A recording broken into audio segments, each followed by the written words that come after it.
A little bit of housekeeping before we start. Over the course of the last few weeks, I've taken some time off this channel to work on another project that I hope to reveal before the end of the summer. On top of that, I plan on changing up my content soon.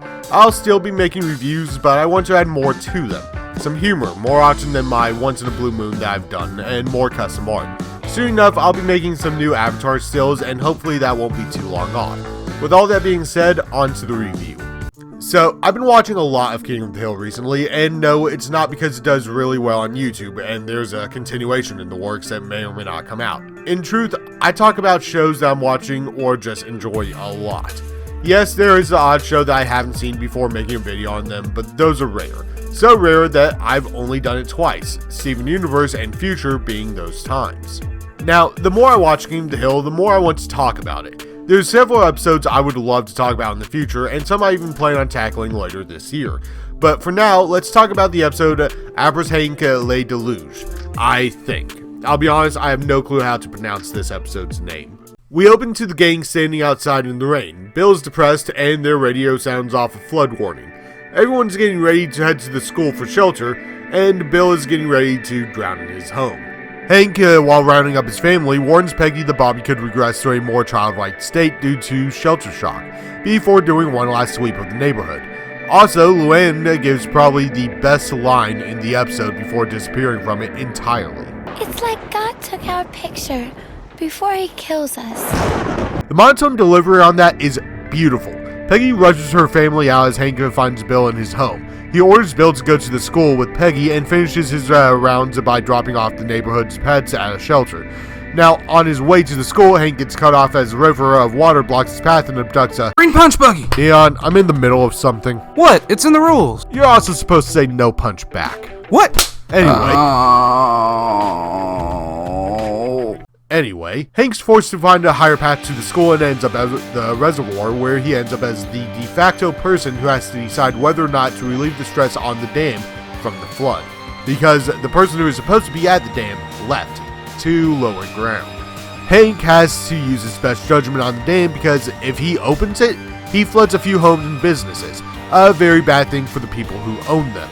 However, if he doesn't, the dam has the possibility to burst and destroy all of South Orland, which would be much worse and possibly avoidable.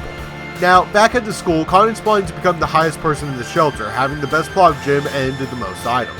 And after going outside to relieve himself, Bill ends up as the shelter leader thanks to a miscommunication caused by his army uniform and him being in the right place at the right time. Someone comes along with fresh cinnamon rolls, and when Bill goes inside, everyone starts looking to him for leadership.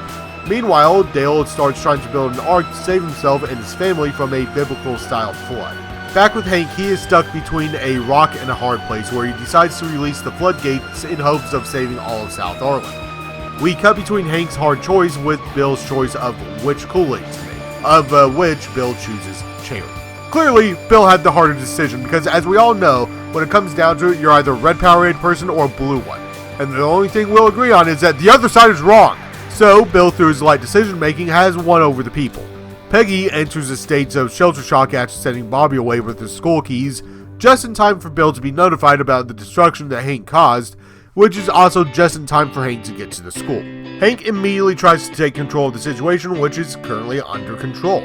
We also learned that everyone who just lost their homes is at the shelter safe.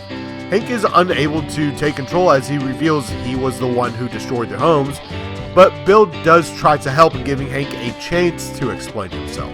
Well, I was authorized by T. Beck Menzemeyer to... You made that name up! He tries to explain the situation, but doesn't explain it super well, with the parts he does explain being questioned by the crowd. They don't believe him. Hank does get to the chance to confront the person that abandoned his post, but the crowd's ire doesn't shift to the person whose job it is to make those tough decisions. Now, up to now, we haven't seen much go wrong for Bill. He's made a lot of easy choices, and because of that, the crowd loves him, which also causes Bill to be wasteful. I will say, Hank goes a bit overboard on trying to ration things. However, Bill goes power mad thanks to the crowd following him blindly. After trying to take the emergency phone from Bill, Hank gets thrown into a cage, followed shortly by the hoarded con. Bill goes on to throw Hank under the bus so when they start running out of supplies. I'll come back to this in a moment. It doesn't take long for Hank and Con to break out using the exercise equipment in the cage. though they're caught immediately because the Khan sold Hank out. It's also here that we find out the storm has already ended, and Hank convinces Bill to let everyone go home. Everyone, I have an announcement. The flood is over. You can all go home. I like this episode. It does show a side to Bill that can be frustrating. This isn't the only time where he gets power mad after someone gives him some power over someone else, and it is an interesting role reversal. It's also not often that people are truly against Hank. However, it is one of the few times it's justified. His actions did cause the destruction of several homes and businesses. The crowd in this episode has a right to be angry with him. It's really not Hank's fault, but in the moment, he was an easy target, and he did admit to his actions. You also have to remember they only had half the story. Hank never told them that if the dam burst, more damage could have come from it. Now, your enjoyment will most likely come from how Bill acts in this episode. After all, the worst thing he does up until Hank shows up is tell Dale he can build a boat. Bill's usually a pushover, so it wouldn't matter that much in the long run. The real problem with Bill in this episode is how he turns on Hank. Once he throws Hank into the cage, Bill can be placed solely in the wrong. On top of that, he locks everyone in the gym until the day after the storm and continues to throw Hank under the bus after he's locked up. Bill's actions towards Hank are pretty despicable, especially because he sees no real punishment afterwards, which can be a problem. But not every problem needs to be solved with a hammer. Some people won't like that Bill sees no repercussions for his actions, and others like me will be indifferent. Bill does see the error of his ways thanks to Hank. It's also important to note how Hank ends the episode giving Bill the hard hat back.